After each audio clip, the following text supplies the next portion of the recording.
Hello everyone, it's Obi back once more with another CAW University tutorial. And this time around, it's not so much about creation of characters, but creation of content. More specifically, match simulation. It's something I've been asked before, and in fact, it was a recent comment on a video that made me decide to break this process down for anyone who's interested in running their own matches. So let's make like Philip DeFranco and just jump right into it. Now, before we get into the match elements themselves, there are some settings in game and out that you need to be aware of. These are going to help when you're simming matches both in AI versus AI environments, as well as player environments. On your screen, you're going to see how I have my gameplay sliders set in WWE 2K19. Assuming that these haven't changed much in 2K20, it's a good starting point for you. Basically, we're making it so that in AI matches, they run a bit longer and allow for more back and forth action and fewer squashes or reversal fests. And for player matches, that you have as big of a window as possible to counter moves, which we'll get into more detail later on. Next up are CAW attributes, or stats if you will. Notice how I have some values lower than others, making offensive stats like arm or leg power, strength, striking strength, etc. lower than defensive stats such as reversals, submission defense, and things of that nature, means that CAWs will do less damage in matches. Less damage equals longer matches, which is what you want in the case of AI matches. With this range of stats that you see, I can generally get an AI match that runs between 10 to 15 minutes long, basically, which is about average time for a regular television match. Some characters are going to have higher values in some categories than others based on their strengths or personas. Submission specialists will have higher stats there, strikers will have higher stats there, and some characters will have base stats higher than others, indicating that they're boss characters and they should be tougher to beat for most opponents in AI matches. Pin escape also is going to be maxed out for everybody to create a bigger window for kickouts. I'll get into more detail about that later on in this video as well. Now, this is a system that you're going to have to basically come up with the finer details for on your own, but hopefully these numbers and sliders that you see will give you a good blueprint to start off on. Also, on the subject of CAW characteristics, I'll have it so that all of my characters are set to cheer in terms of alignments. Yes, that also includes heels. However, in the case of heels, I'll have it set to where the crowd reaction to them will be booing. Reason being is that when your alignment is set to cheer, they'll simply get up off of their opponent when canceling a pinfall, as opposed to picking up their opponent by the head to break up the pin when you cancel it. We'll talk about that more also later on. Last but not least, make sure that you have your controller vibration turned off if you're playing or doing this on console. Reason being for that is that for player matches, you don't want your controllers to vibrate off to the floor and potentially get damaged. You have no idea how many controllers I've broken over the years for reasons of them vibrating off of where it is that I position them, hitting the floor, and something getting thrown out of whack, basically. So yeah, save yourself the heartache and money and just shut vibration off. You can either do that from the in-game settings or from your own console's settings if you want to shut vibration off universally for every game that you play and not just WWE. Now that we have all that pre-work done, we're almost ready to get into the ring. In terms of player matches, which is what we're going to be focusing on for the rest of this video, before I even get into the match, I set some pre-match options. Momentum gain is going to be set to fast, so that I can have my signatures and finisher moves up quickly when I need them for certain spots. And in the custom options function, I will set ring out to no count on the second screen. And on the third screen, I set recovery time to very long. This gives you plenty of time to set up follow-up attacks, and it also makes moves look stronger because it takes your caws longer to get up from them. Now, with all that out of the way, we're finally ready to get into the match itself. Now, some of you have caught on to this fact, but I control both characters in a player match, or both teams in a player match, as it were. How I have things situated is that the wrestler or team in the left corner is going to be on the left of my person, usually sitting on my left leg. Hence why I said turn vibrations off earlier. And the ones on the right of the screen will be on the right side of my body. Now when I'm focusing on the actions of one character, I'll take that requisite controller, pick it up with both hands, and run their offense until it's time to transition into the other person's offense, to which I'll set up a situation where that character will counterattack, gain the upper hand, and then begin to administer their attacks. And this is just a rinse and repeat method from various positions until it's time to finish the match with whatever sequence I come up with. Clean win, interference, whatever it may be.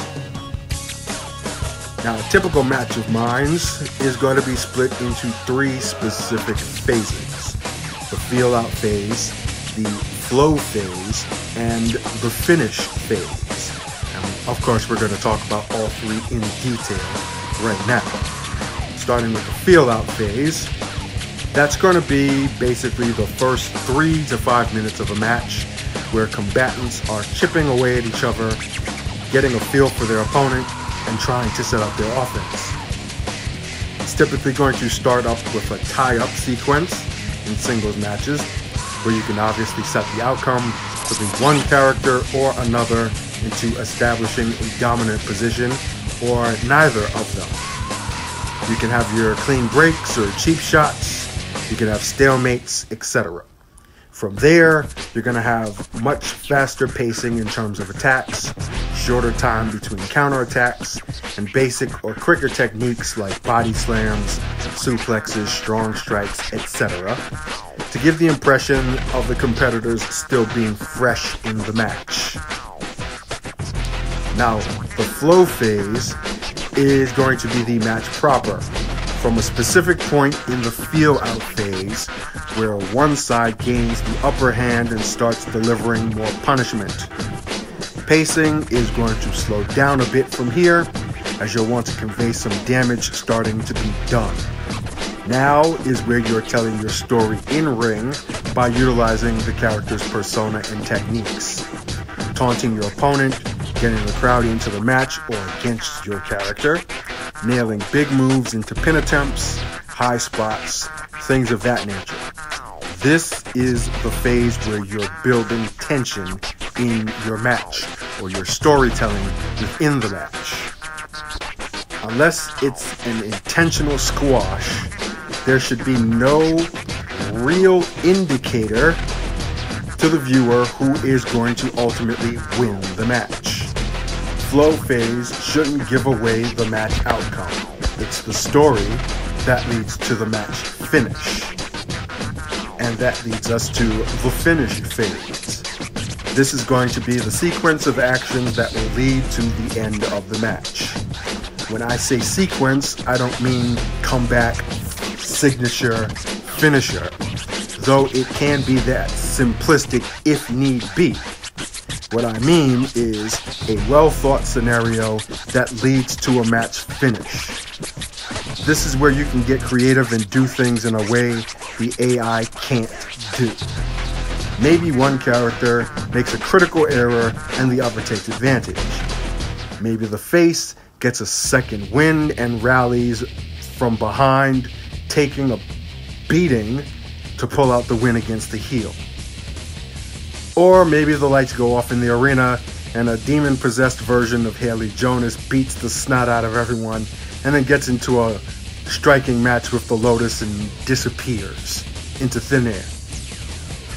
However you're bringing the match to its conclusion, the finish phase is that series of events. And as such, it will sometimes be something that you can play out in one take, but you also may need to record many different sequences and splice them together in your video editing to get the result that you want. As some of you have also figured out, some of my matches start out as AI sims, but I'll script out the finish with a player sim, obviously, if I want a certain result to happen within the match or story. Now that we have the phases out of the way, there's going to be two key elements that are going to take place all through every phase that we're going to talk about here. The first of which is something I call transitions.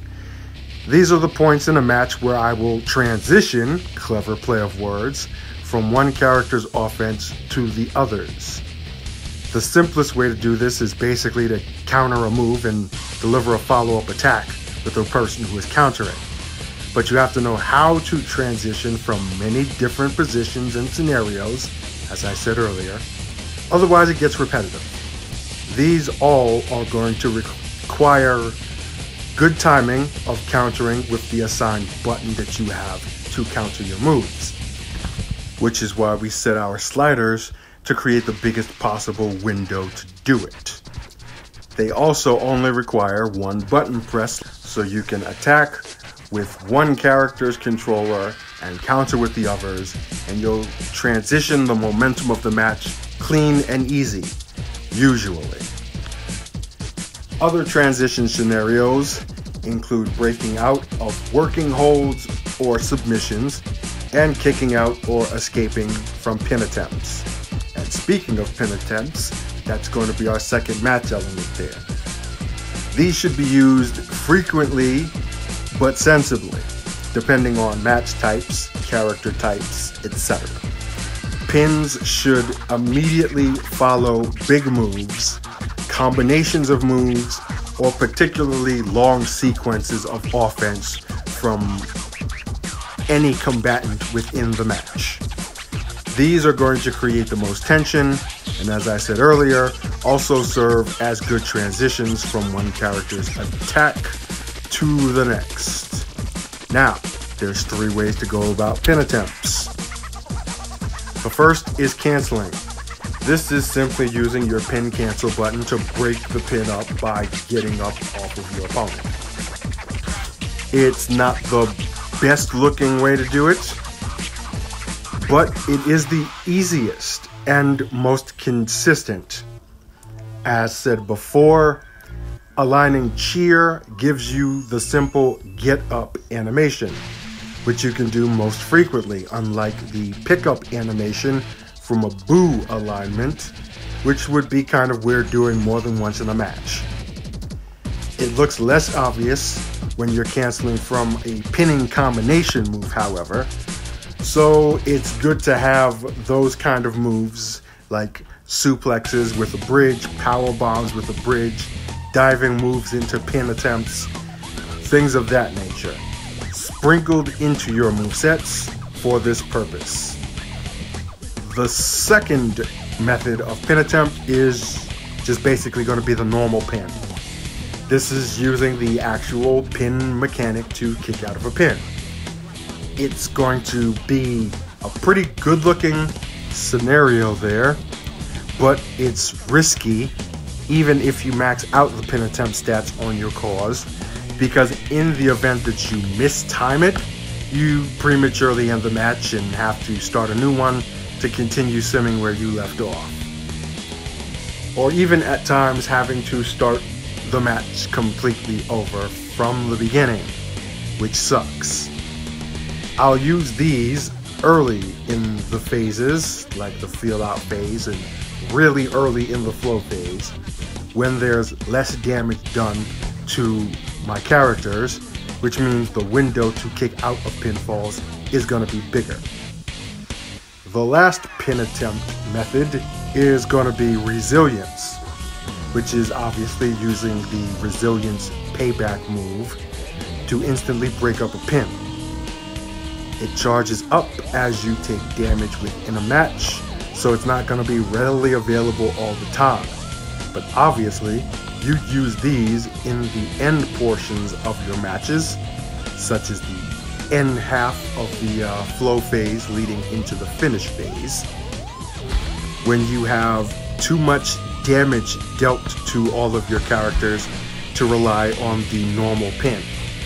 But you want a nice dramatic escape from a big move, or maybe even a finishing move. Nice little dramatic effect going on there with the resilience. So it's a matter of utilizing those 3 pin attempt types as strategically as possible through the course of your match. Now that we have those 2 key elements broken down, I'll close things off with some practical tips for you. First off, taunting. Use this as much as it makes sense within the match. Again, strategically. I have taunts set very specifically within my CAWs, where a specific command gives a come on or a get up animation, for example. Even if you have the most stoic and dark and no-nonsense character, the use of taunts makes the characters appear less robotic. In AI matches, there are certain idle animations that sadly don't happen when you're controlling a character yourself, so just sprinkle in taunts during points in the match to play up the characters a bit. Next, botches. This is 100% guaranteed to happen when simming a player match. You'll miss a strike, you'll miss-time a counter or a pin, you'll Irish whip a move that doesn't connect, things of that nature. When they do happen, don't sweat it. Just keep going. Just continue to pick up where you left off as best as you can, because you can always splice segments of footage together in post-production to fix whatever it is that the game or you just messed up. And last but not least, know your moves. This isn't as obvious as you think, but it's a good idea to do a practice run before you sim your actual match. Even run an AI match, if need be, to give you some ideas of how to put together certain spots or sequences in your final match. Also, know your CAW's actual movesets so you don't potentially do repetitive moves. I unfortunately have been guilty of that a couple of times in some matches, regrettably. I have a specific system, however, for my movesets, which I may break down in a different video, to where I know, or for the most part know, what command is going to do what move to what specific body part. It's all about having full control of how things play out. Then it's just a matter of using that character's persona and strengths as best as possible. And one little add-on to that, just kind of relax with it. It is possible to be very kind of nervous or jittery because you want to get everything perfectly done and have all of the action be as crisp as possible, and sometimes that just doesn't happen. So just go with the flow, come up with an idea, come up with a concept. Even if you need to script out how it is that the match is going to go, which is something that I've done also in certain points where I'll have it listed who does what at what point in the match and when. Anything to make the process as smooth as possible, but also just to be as relaxed as possible and not be so nervous to where you're trying to be absolutely perfect with this, because then it becomes a chore. And the second this becomes a chore, it is no longer worth doing. You have to enjoy the process, because it is going to be a process. A single match of 15 minutes worth of content will often take maybe 2-3 days, maybe even a week, maybe even a month, depending on what's going on in the match as far as footage goes, and splicing and editing and things of that nature. And shows, forget about it. I think most of you have a pretty good idea of how long it takes to produce a full-length show of 1 hour to 2 hours. But just to reiterate that fact, a lot of work goes in, and you have to enjoy the work, because you have to realize that you have to put that work in to get the results you want out of it. And with that, I think I've covered everything I can off the top of my head on this subject. If you have any questions about anything that you've seen or heard in this video, feel free to leave them in the comments section below. And of course, like the video if you found it informative. Share it with anyone who's thinking of maybe doing their own show or matches.